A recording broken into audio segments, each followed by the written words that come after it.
notre étude de l'épître de Jacques. Jacques, dans notre dernière étude, s'est adressé aux orgueilleux et aux riches. Aux orgueilleux qui forment des projets comme si l'avenir leur appartenait, comme s'ils étaient maîtres de leur vie. Et aux riches qui jouissent égoïstement de leurs biens sans s'inquiéter de la souffrance et des besoins de ceux qui les entourent.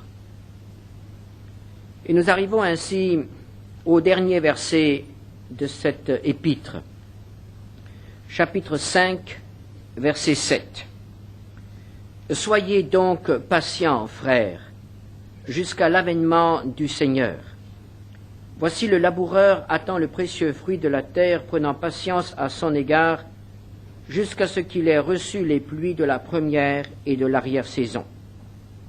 Vous aussi soyez patients. Affermissez vos cœurs, car l'avènement du Seigneur est proche. Ne vous plaignez pas les uns des autres, frères, afin que vous ne soyez pas jugés. Voici le juge est à la porte. Prenez, mes frères, pour modèle de souffrance et de patience les prophètes qui ont parlé au nom du Seigneur. Voici, nous disons, bienheureux ceux qui ont souffert patiemment. Vous avez entendu parler de la patience de Job et vous avez vu la fin que le Seigneur lui accorda, car le Seigneur est plein de miséricorde et de compassion. Avant toute chose, mes frères, ne jurez ni par le ciel, ni par la terre, ni par aucun autre serment, mais que votre oui soit oui et que votre non soit non, afin que vous ne tombiez pas sous le jugement. Quelqu'un parmi vous est-il dans la souffrance, qu'il prie? Quelqu'un est-il dans la joie, qu'il chante des cantiques? Quelqu'un parmi vous est-il malade, qu'il appelle les anciens de l'Église, et que les anciens prient pour lui en loignant d'huile au nom du Seigneur? La prière de la foi sauvera le malade, et le Seigneur le relèvera, et s'il a commis des péchés, il lui sera pardonné. Confessez donc vos péchés les uns aux autres et priez les uns pour les autres afin que vous soyez guéris. La prière fervente du juste a une grande efficace. Élie était un homme de la même nature que nous. Il pria avec instance pour qu'il ne plût point et il ne tomba point de pluie sur la terre pendant 3 ans et 6 mois. Puis il pria de nouveau et le ciel donna de la pluie et la terre produisit son fruit. Mes frères, si quelqu'un parmi vous s'est égaré loin de la vérité et qu'un autre l'y ramène, qu'il sache que celui qui ramènera un pécheur de la voie où il s'était égaré sauvera une âme de la mort et couvrira une multitude de péchés. Soyez donc patients, frères. Nous retrouvons le thème de la patience. C'est par ce thème que Jacques avait commencé son épître au chapitre 1er, versets 2 à 4. Mes frères, regardez comme un sujet de joie complète les diverses épreuves auxquelles vous pouvez être exposés, sachant que l'épreuve de votre foi produit la patience.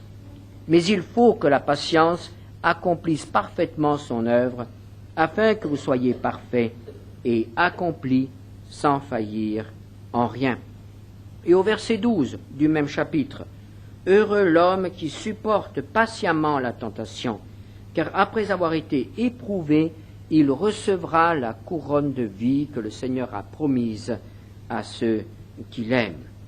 Et on pourrait dire que c'est le thème sous-jacent de cette épître de Jacques. Jacques écrit en réalité à des hommes et des femmes qui souffrent. Ils souffrent pour différentes raisons, ils souffrent dans différents domaines, mais c'est un message à ceux qui souffrent. Et nous trouvons là le ministère de Saint-Esprit qui est le consolateur, qui emploie Jacques, son serviteur, pour consoler l'Église, pour consoler les enfants de Dieu qui traversent des temps difficiles. Et nous voyons que l'apôtre nous dit que si tu souffres, rapproche-toi de Dieu. C'est la seule solution, c'est la seule voie vers la guérison.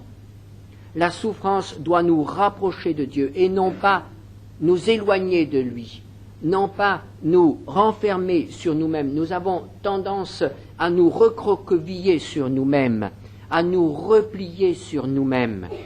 Nous avons tendance à ne voir que notre souffrance, que nos problèmes. Nous avons tendance à ne nous voir que nous-mêmes, à nous prendre en pitié peut-être. Mais ce n'est pas en regardant à ce qui nous préoccupe, ce n'est pas en regardant à notre souffrance, à nos épreuves, que nous serons délivrés. La parole de Dieu nous dit, si tu souffres, rapproche-toi de ton Dieu. Et c'est uniquement par la foi que nous pouvons nous rapprocher de Dieu. Nous pouvons nous présenter devant Dieu uniquement lorsque nous lui faisons confiance. C'est une démarche de confiance. On s'adresse à quelqu'un parce que l'on a confiance en lui. On n'ira pas s'adresser à quelqu'un avec nos problèmes quand on n'a pas confiance en lui. Alors si nous nous rapprochons de Dieu, si nous venons à lui avec nos problèmes, avec nos souffrances, c'est parce que nous avons confiance en lui. Mais la parole de Dieu nous dit aussi que Dieu est saint et qu'il veut être sanctifié par ceux qui s'approchent de lui. C'est-à-dire que nous ne pouvons pas nous approcher de lui n'importe comment. Et il veut que notre vie soit transformée. Et le seul fait de nous rapprocher de Dieu, d'ouvrir sa parole, de prier, d'écouter sa parole, de le rechercher, va avoir un effet de transformation dans notre vie. C'est ce que la Bible appelle la sanctification. Vous serez saints car je suis saint, dit le Seigneur. Et c'est ainsi qu'en nous rapprochant de Dieu, il va y avoir une transformation dans notre vie. Dans quel but? Nous faire ressembler à Jésus. Quel est le sceau de la perfection? C'est la patience. Et c'est pourquoi cet épître nous parle de la patience. L'homme qui a appris la patience dans l'épreuve est un homme qui approche de la perfection, un homme sanctifié. Lorsque l'épreuve produit la patience, elle a atteint son but. Lorsque l'épreuve produit la révolte, lorsqu'elle produit le murmure, lorsqu'elle produit l'incrédulité ou peut-être même le recul, elle a manqué son but. Elle atteint son but lorsqu'elle produit la patience. Et c'est pourquoi Jacques nous parle de la patience et il nous cite des exemples d'hommes qui ont de la patience, qui ont besoin de patience. Il nous parle au chapitre 5, verset 7, du laboureur. Soyez patients, frères. Voici le laboureur attend le précieux fruit de la terre, prenant patience à son égard jusqu'à ce qu'il ait reçu les pluies de la première et de l'arrière-saison. Le laboureur. Le laboureur, c'est l'homme qui, avec sa charrue, défonce une terre sèche, une terre sur laquelle ne pousse rien. Le laboureur est cet homme qui creuse un sillon et qui après va confier à cette terre sa précieuse semence. Et ensuite, il lui faudra attendre. Il ne peut rien faire. Ce n'est pas lui qui peut faire pleuvoir, ce n'est pas lui qui peut faire germer, qui peut faire croître. Il doit attendre. Et il doit attendre longtemps, jusqu'à ce que la nature ait fait son œuvre, jusqu'à ce qu'enfin le grain a germé, que la plante a poussé, que les épis soient formés et que la récolte soit là. Il faut attendre des semaines, il faut attendre des mois, jusqu'à ce que le fruit soit là. Prenez patience, comme le laboureur prend patience. Nous ne pouvons pas récolter le lendemain du labourage, il faut attendre. Un autre exemple de patience, au verset 10, les prophètes. Prenez, mes frères, comme pour modèle de souffrance et de patience, les prophètes qui ont parlé au nom du Seigneur. Les prophètes de l'ancienne alliance que nous trouvons dans l'Ancien Testament, ces hommes qui ont parlé au peuple de la part du Seigneur. Et Jacques nous dit, ils ont souffert. Ils ont souffert. En effet, pensons à Jérémie par exemple. Jérémie auquel a été confié un message extrêmement difficile. Il devait pousser le peuple à capituler devant l'adversaire. Il a été accusé de trahison. Il a été accusé d'entente avec l'ennemi, de démoralisation de l'armée. Il a été en danger de mort. Il a été emprisonné. Il a souffert. Il a souffert pour la parole de Dieu, à cause de la parole de Dieu. Et il n'a pas vu de délivrance. Pensons à Ézéchiel, un autre prophète qui a souffert. Pensons à Osée, un autre homme qui a connu un ministère de souffrance. Ce sont des hommes qui ont servi Dieu dans la souffrance. Et parce qu'ils ont souffert, ils avaient quelque chose à dire à un peuple. Il y a certaines choses qui ne peuvent être dites que lorsqu'on a soi-même passé par l'épreuve. Le Saint-Esprit emploie des hommes et des femmes qui ont souffert pour consoler ceux qui souffrent. Jacques donne encore un autre exemple, verset 11. Voici, nous disons, bienheureux ceux qui ont souffert patiemment. Vous avez entendu parler de la patience de Job, et vous avez vu la fin que le Seigneur lui accorda. Job, la patience de Job dans la souffrance. Quel exemple et quel modèle. Ainsi, nous avons des modèles. Le Seigneur nous donne des exemples et il dit, comme eux, faites confiance, comme eux, souffrez et apprenez la patience. Mais cette patience a un but. Et je dirais, ce temps d'attente a un terme. Au verset 8, vous aussi soyez patients, affermissez vos cœurs, car l'avènement du Seigneur est proche. Le Seigneur ne va pas imposer à ses enfants, à son Église, des souffrances illimitées. Il y a un terme. Lorsque l'Église pourra se présenter devant l'époux, sainte, parfaite, pure, irrépréhensible, sans ride, sans tache, ce jour-là, le Seigneur recueillera le fruit de ses souffrances. Et ce jour-là, l'Église aussi sera couronnée. L'Église passera du temps de l'attente et de la souffrance au temps de la présence et de la joie. Le Seigneur revient. Le Seigneur ne va pas laisser les choses telles qu'elles sont en ce moment. Tout ce qui nous trouble, tout ce qui nous rend la vie difficile sur terre actuellement, ces choses-là, l'injustice, la violence, le péché, le Seigneur y mettra un terme. Il viendra et il donnera sa justice. Il viendra, il établira sa paix, il donnera le fruit. C'est pourquoi nous ne sommes pas sans espérance. Vivons le temps de l'attente, vivons le temps de la souffrance avec la vision, le regard fixé sur celui qui revient, sur celui qui va bientôt établir son règne de justice et de paix.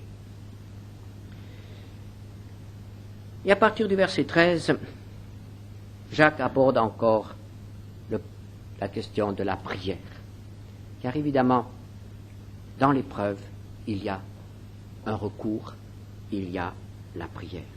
Chapitre 5, verset 13. Quelqu'un parmi vous est-il dans la souffrance? Qu'il prie. Qu'il prie. Quelqu'un parmi vous est-il malade? Qu'il appelle les anciens de l'Église et que les anciens prient pour lui en loignant d'huile au nom du Seigneur. Souffrance et prière. Tout à l'heure, nous avons dit, la souffrance doit nous rapprocher de Dieu. Et comment pouvons-nous nous rapprocher de Dieu autrement que par la parole de Dieu et la prière? La souffrance nous pousse à prier. à nous adresser au Seigneur qui console, au Seigneur qui guérit, au Seigneur qui restaure. Et le Seigneur a donné à l'Église un ministère. Il est ici question de l'onction d'huile. Si quelqu'un est malade, qu'il appelle les anciens. Qu'il appelle les anciens. Si quelqu'un est malade. L'onction d'huile, qu'est-ce que c'est? Qu'est-ce que cela signifie? Et quel en est le résultat? Si quelqu'un est malade, qu'il ne reste pas seul. Qu'il ne reste pas seul avec son problème. Qu'il se souvienne qu'il fait partie d'un corps, qu'il fait partie d'un ensemble, qu'il appelle les anciens. Vous remarquerez, la démarche vient de celui qui est dans le besoin. Ce ne sont pas les anciens qui proposent l'onction d'huile. Ce ne sont pas les anciens qui viennent visiter le malade. Ça, c'est autre chose. Nous avons à visiter les malades. Nous avons à les encourager. Mais en ce qui concerne l'onction d'huile, c'est le malade qui prend l'initiative. C'est le malade, celui qui est dans le besoin, qui appelle les anciens, qui demande de l'aide de la part de l'Église, parce que les anciens représentent l'Église. C'est donc une démarche en accord avec l'Église. Je dirais que c'est le corps qui va se mobiliser pour la guérison d'un membre. C'est ce qui se passe physiquement aussi. Lorsqu'il y a un problème dans le corps, lorsque nous sommes malades physiquement, le corps réagit, le corps se mobilise et tente de réagir contre les atteintes du mal.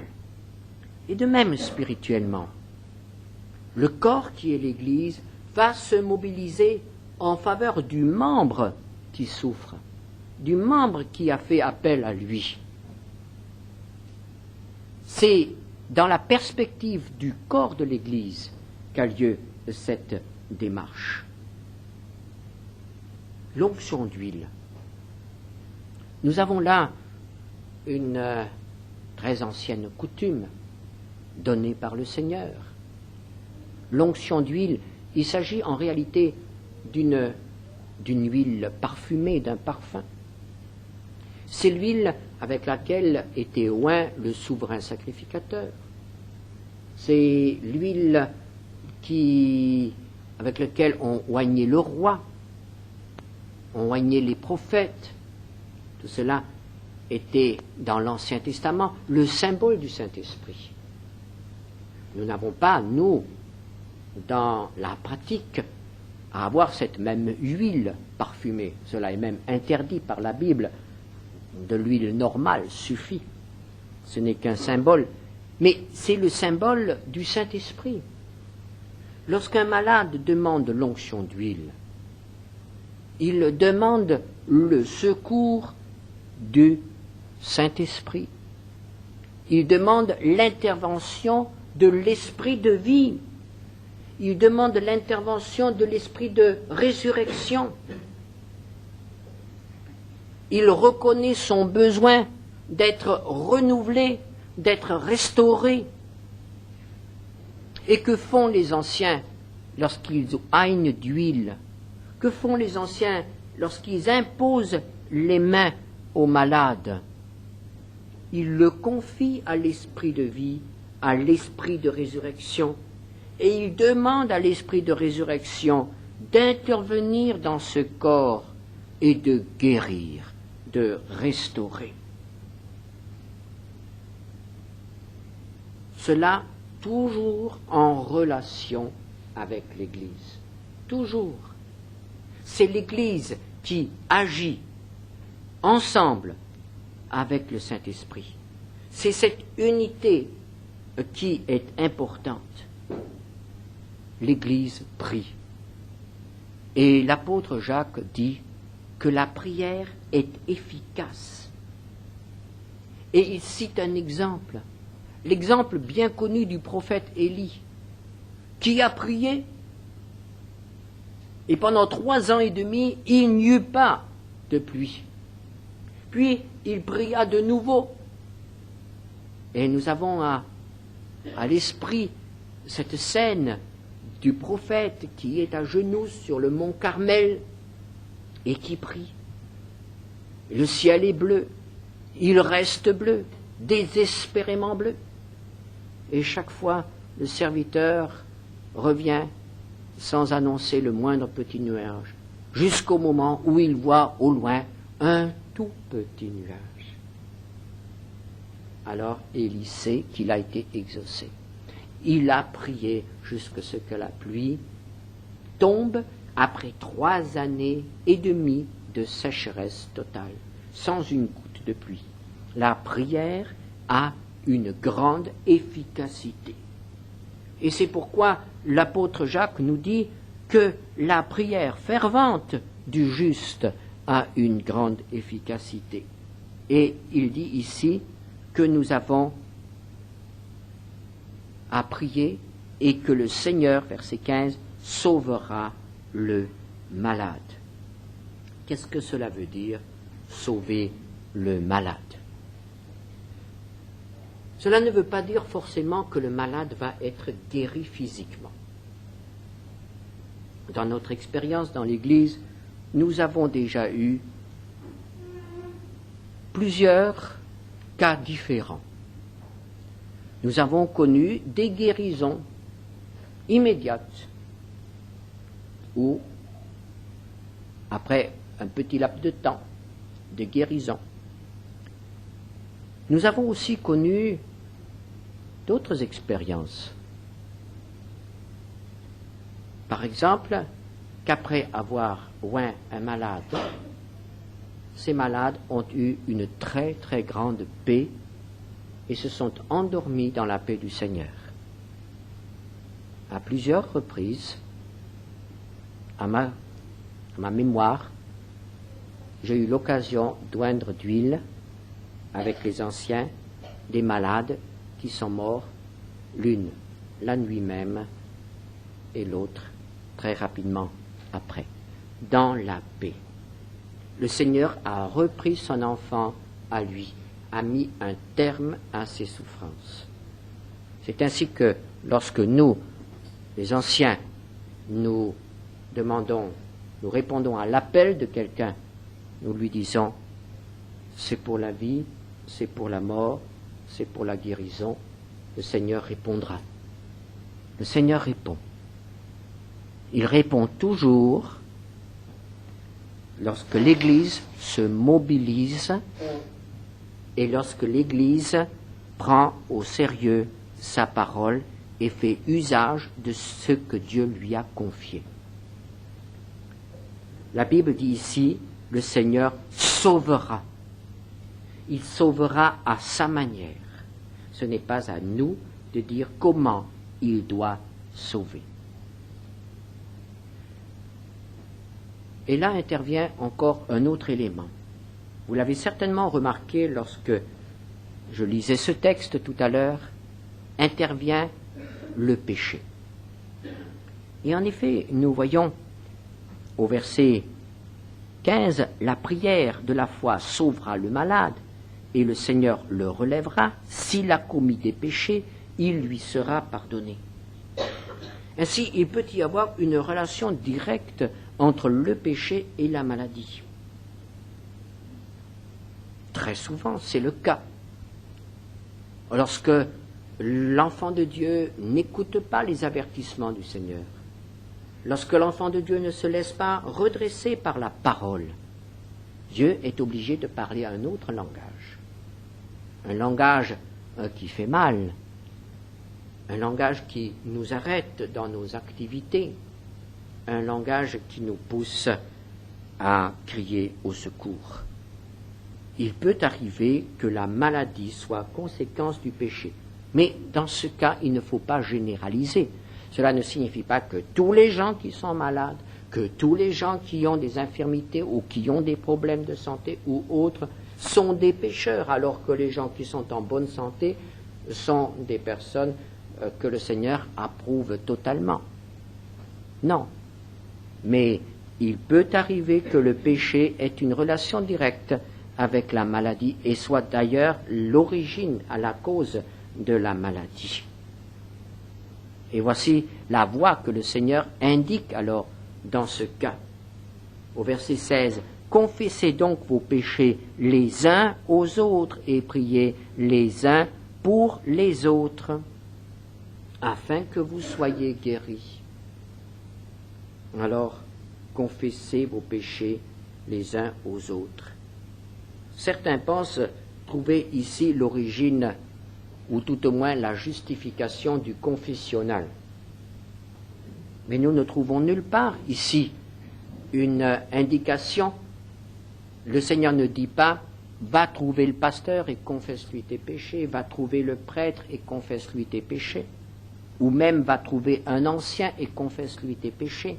Ce n'est pas unilatéral, comme dans le confessionnal. Confessez vos péchés les uns aux autres. C'est-à-dire que c'est quelque chose qui peut avoir lieu entre frères et sœurs au sein de l'Église. Frères et sœurs qui se sont offensés mutuellement. Lorsqu'il y a de la rancune, lorsqu'il y a un problème qui n'a jamais été résolu, il faut que cette démarche ait lieu. Confessez-vous vos péchés les uns aux autres. Reconnaissez que vous avez péché, reconnaissez que vous avez offensé et pardonnez-vous réciproquement. Et le pardon a un pouvoir de guérison. Le pardon a un pouvoir de restauration. Le confessionnal n'est pas dans la Bible. Et la pratique de l'absolution par le prêtre n'est pas dans la Bible. Nous avons un ministère entre frères et sœurs. Nous pouvons nous aider mutuellement. C'est une aide qui peut ramener quelqu'un qui s'égare. Et c'est ainsi que se termine cette épître de Jacques. Épître qui voulait être avant tout pratique. Une épître qui montre que la foi en Jésus-Christ se traduit par un comportement nouveau. La foi en Jésus-Christ, ce n'est pas quelque chose d'intellectuel, quelque chose qui nous pousse à une adhésion intellectuelle, mais c'est quelque chose qui transforme notre vie. C'est quelque chose qui se montre par des œuvres, par des actions. Dans l'épître de Jacques, nous avons vu que la parole de Dieu est un miroir. Peut-être qu'au cours de ces 9 études, vous avez aperçu quelque chose dans le miroir. Et vous vous êtes dit, tiens, ça, c'est pour moi. C'est comme ça que j'agis. Ou c'est mon problème. Ou bien, c'est quelque chose que je devrais changer dans ma vie. Oui, c'est cela. Un miroir. Est-ce que vous en êtes resté tout simplement à cette constatation? Est-ce que nous en sommes restés à cette constatation? Est-ce que nous avons dit, ah oui, c'est vrai, il y a là quelque chose qui devrait changer dans ma vie? Et puis on a tourné la page. Et puis rien n'a changé. Et notre résolution n'a pas été suivie d'effet. Et nous sommes arrivés à la fin de l'étude de l'épître de Jacques en n'ayant pas apporté la modification qu'il fallait apporter, en n'ayant pas mis telle ou telle chose en ordre avec Dieu. Si nous avons découvert quelque chose, si Dieu nous a parlé, est-ce que nous lui avons répondu? Parce que nous avons un Dieu qui parle. Il ne cesse de parler. Parce qu'il veut nous amener à la perfection.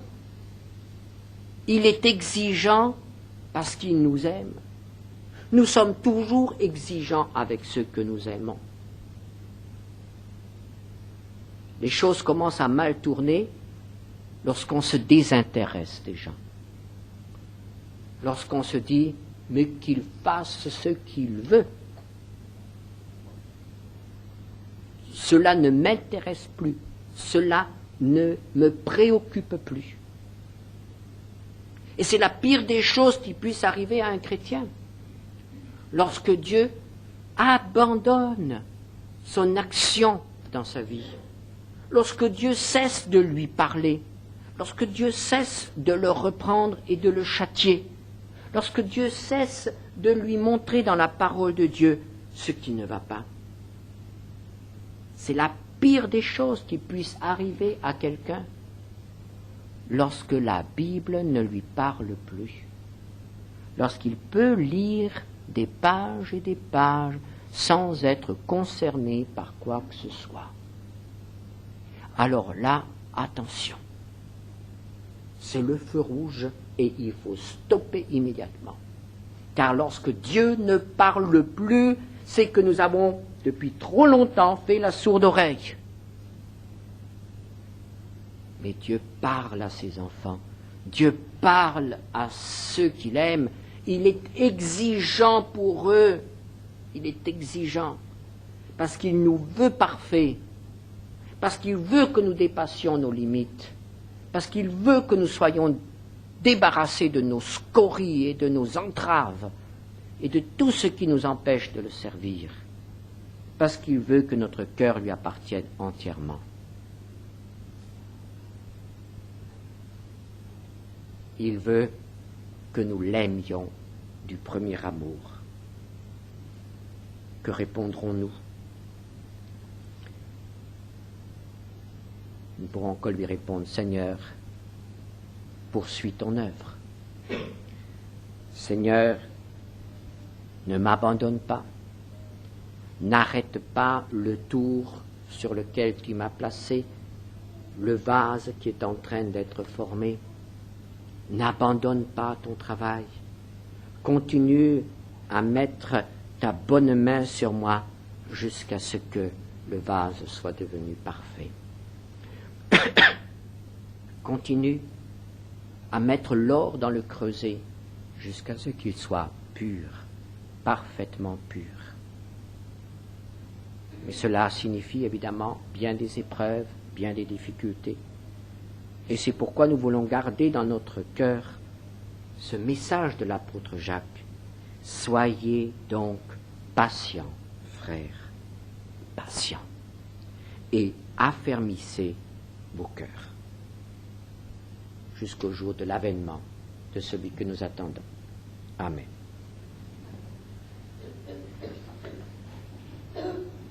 Nous te remercions, Seigneur notre Dieu, nous te bénissons, parce que ta parole est précieuse, et toujours à nouveau tu t'adresses à nous.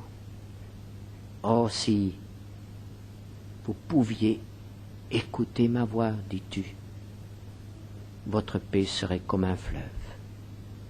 Et nous voulons écouter, et nous voulons accepter, et nous voulons patienter, nous voulons aller de l'avant, Seigneur,